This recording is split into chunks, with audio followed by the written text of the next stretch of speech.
Yeah, hello. It's going to be dark.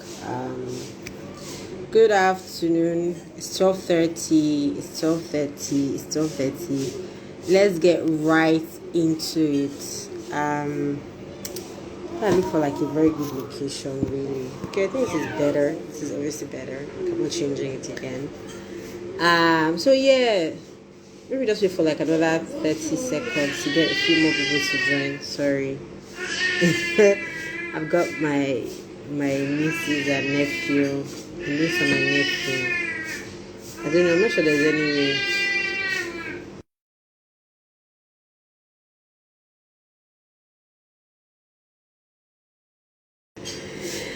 Right. So I mean, let's get right into it because of time. Because we're just here for all of 15 minutes.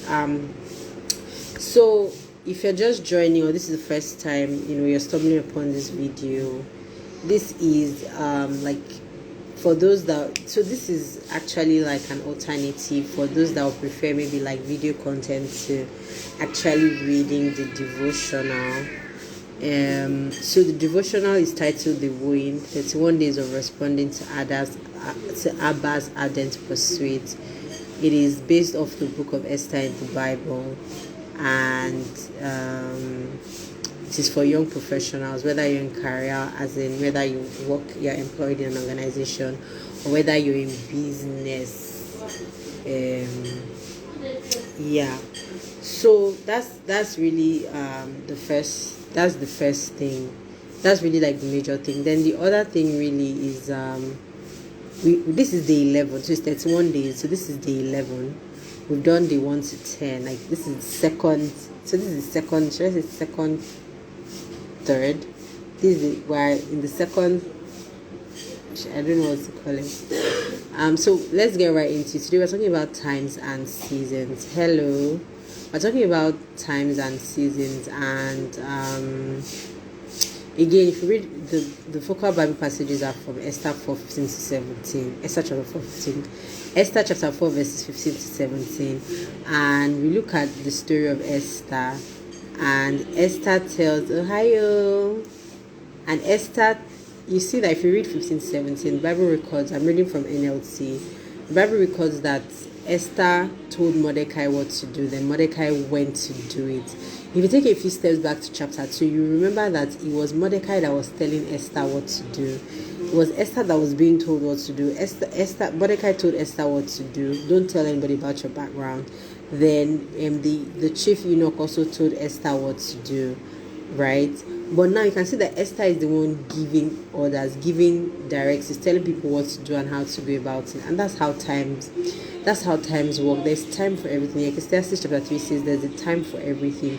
So there's a time where you'll be the one taking instructions. There's a time where you think about it in terms of your business. There'll be a time where you're the one supposed to do first drafts. You're the one that will do the groundwork. When you're the youngest person on the team, you're the one that will take minutes of meeting. You're the one that will prepare first drafts of emails. You're the one that will prepare first drafts of reports. Same thing for when you're starting a business. There'll be times where you probably do things out of relationship more than money, just so that you can get your foot into the door. There'll be times when, yes, it's exposure that people will pay you in exposure instead of money, and that will not be a problem. So I don't know if that makes sense. So there's time for everything, and you need to think about your career and your business that way, so that you know that there's a time for me to maybe can let some things go, and there'll be some times where there'll be some times where you also have to not let some things go. But like the example I gave for Esther, if you read Esther chapter 4 verses 15 to 17, what the focal passages for today, you see that Esther was the one giving Mordecai instructions. But if you had looked back at chapter 2, it was Mordecai that was advising Esther, telling her what to do. But the table had turned now. Esther had now spent enough time in the palace to know how things worked. Meanwhile, at a point in time, it was Mordecai that knew things. So think about times like a time for everything. And I think about times and season as the proper atmosphere for something. So let's look at it like this: like when is rainy season, that's the best time to plant. You won't be planting in the dry season. So think about times and season as there's a season. So think about it like when you have a season where you're being handheld. That means you have people that are around you that can say, do this, don't do this, do this, don't do this. Then that time is not for you to prove that you know so many things. That time is for you to put your head down and learn. So look at the time and maybe the season that surrounds you. What I always think about is like I think about my grad school application when I was really trying to go to grad school. There's a time I thought in my life that everything that I needed to survive in life was outside Nigeria. So like I wasn't making any plans. I remember that there was even a time where I could have been in a serious relationship. I just said I'm not really interested in this relationship because I'm leaving the country. So there were so many times I put my life on hold because I felt like I was moving out. And then I applied and applied and applied. I applied like 3 years in a row. In fact, I think there was a time in my life that everything I applied for, the answer was just no. But anything that didn't involve traveling, now that I'm thinking about it, anything that didn't involve traveling, I would get it. But anything that actually involved me leaving the country, I would actually not get it. And it was in that time I decided to actually sit down and like face my career and say, instead of me trying to leave, what can I make? This is the hand I've received. What can I make do with it? And everything just kind of, when I decided to sit down and think about my career and like be serious, do a vision board, plan about my career, what do I want to do? It just felt like everything was just in alignment. Like there was an environment, like just at work, people that I was reporting to at work left. So I had the opportunity to shine. I was just picking up responsibility. Things were just falling in place. But at that time, I didn't realize that season it looked like there was a lot of rejection, but it was a time for me to have looked inwards to say, what can I do better to improve myself and all that. So what does this mean for you as a young professional? Is that I want you to think about time. I want you to think about time in more friendly terms. Because when you think about time now, you say, especially when you talk to young people, they'll say, oh, they are 24, they don't have life figured out. Hello. You should actually listen to people that are 30 years old. Let them tell you like what life looks like to them. I was reading somewhere and somebody said that Warren Buffett's like first major million or something didn't come until he was 55. So I guess maybe this attention, this 30 under 30, this 40 under 40. We have all these Forbes lists, we have all these lists of young people. It's okay to do, like, it's okay for young people to do things. But I think that the way it is that you also need time to figure some things out. That's just the truth. You need to probably do something long enough to be able to figure out that I don't want to do this. And so what I wrote in the devotional was that some things actually you need time. Do you know you need time to build confidence? You need time to build skills. You need time to build expertise. You need time to build credibility. Do you understand? Imagine, do you know Coca-Cola has been in existence for 200 and something years?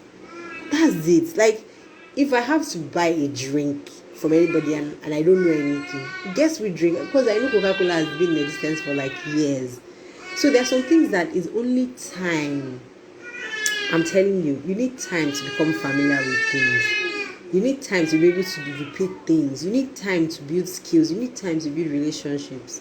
There's some relationships that you won't hit it on the second month or third month or fourth month. Maybe on the second year that you realize that, so I had a gem all along. So I think that let time be your friend. I know that we have, I need to be this by 30, I need to be this by 35.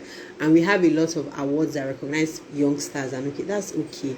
But I want to also play the devil's advocate and say that some people may not arrive as fast as that. Some people may need time, and you need to give yourself time to be all that. So let's pray for all the times and seasons you've had in your business. You know what I'm talking about. There have been times maybe in your career, there have been times when things were so good, there have been times when things were not so great. So those are seasons of preparation, seasons where you had to build character, seasons where you had to build resilience because you had to do something over and over again. Season of failure where you just felt like things just failed and you had to be very comfortable. I think there's something about failure that it makes you realize that it's okay, that's also another outcome and it's fine. What I just do is I just think about it, like I don't think about things in terms of I failed. I think about it in terms of like I tried this and well, I don't want to continue. I'll do something else. Maybe it just sounds like aspire to perspire, but well, yeah. Anyway, so pray for times and seasons in your business. Pray for all the blessings that came with different seasons. And if you do a little bit of reflection, you'll see that there have been times where you felt like this thing wasn't working out, but then you now look back and realize that, oh, it was a good thing that it didn't work out, because I feel like most of the things that happened in my life, in my first 5 in my career, if they didn't happen, because I've written a memoir on the first 5 years of my professional career, and I kind of like try to extract some experiences and reflect for like young people like me. So I think about it like, if all those things didn't happen, if I didn't have struggles with grad school, if I didn't have struggles with so many things, then there would be no story to tell. So it's a blessing. Although at the time it just felt like really stressing my life out. So yeah, so thank God for those things. And then as a point of reflection, reflect, what season are you in your life, in your career right now? What season are you in? If you just started, maybe you're just like a trainee, graduate trainee or associate or something. You don't need anybody to tell you, yes, I know that you were like the overall best in something. You've done courses on Scrum, you've done CFA, you've done ACC, you've done this. But I think that when you're starting out, the good thing is to put your head down and learn. That's the season of learning. That's the season of being open to taking feedback. Season of, reflection. How can I get better at this? So if you are trying, maybe if you are in mid-management, it's a season for you to point to others, to look out for others, to ensure that the things you suffered, they end with you. All those things that maybe people giving bad feedback, maybe people not giving clear instructions and then blaming you for it, all those things, that it's a season for you to pay it forward and ensure that all the ills you suffered, all the malhandling that you received from other people, it has to end with you. That's the season. So same thing for your business. Maybe if you just got a grant, it's not a season for you to be living loud. I don't know how they say loud in English, but I think it's pidgin like loud, like you're just spending, you are giving yourself only you HMO, you're giving yourself all the benefits. It's time for you to sit down and build a business and everything. So think about it. Maybe it's been taking you a while to build followership on social media. I know you're struggling, you're just maybe hitting 300. Maybe it's time for you to sit down and get like, how do I do social media? Do I even need social media? Do I need some of those things? There's the devotional has like some fun facts, and you see that in one of the facts, some organizations actually cut off their spending for marketing during COVID, and it didn't affect their profit. So you may think, oh, I need to do social media, but what if your strength as at now is not social media? But how would you know if you don't sit down and try to check what season are you in? So that's really it. It's just a time of reflection. What time am I in right now in my career? What season am I in my business? What is that season best for? Then that's what I should do. So if you're in a place where you have a lot of senior people, know that it's time to learn. Like a sponge, you need to soak from them. And if you know that if you're in a place where you don't have a lot of senior people, then you think about it as it's your time to take charge, move on. So keep drawing from others so that you can fill in the shoes that's ahead of you. So with these few points of mine, I'm sorry, so sorry about the background noise, so sorry, but vicissitude of life, I don't know how to say it. So yeah, that brings me to the end of today. So see you tomorrow by 12:30. Remember to get the devotional on Seller. Remember to get the devotional on Amazon. Yeah. So like I said, this live is just for people that rather do video content than maybe sit and read. Like I said, the lessons I learned from Esther, I feel like I want to tell people, like, look, there's so much lessons, you need to see this. I don't want to learn it alone. So thank you so much for your time. See you tomorrow by 12:30. God keep us till then. Bye.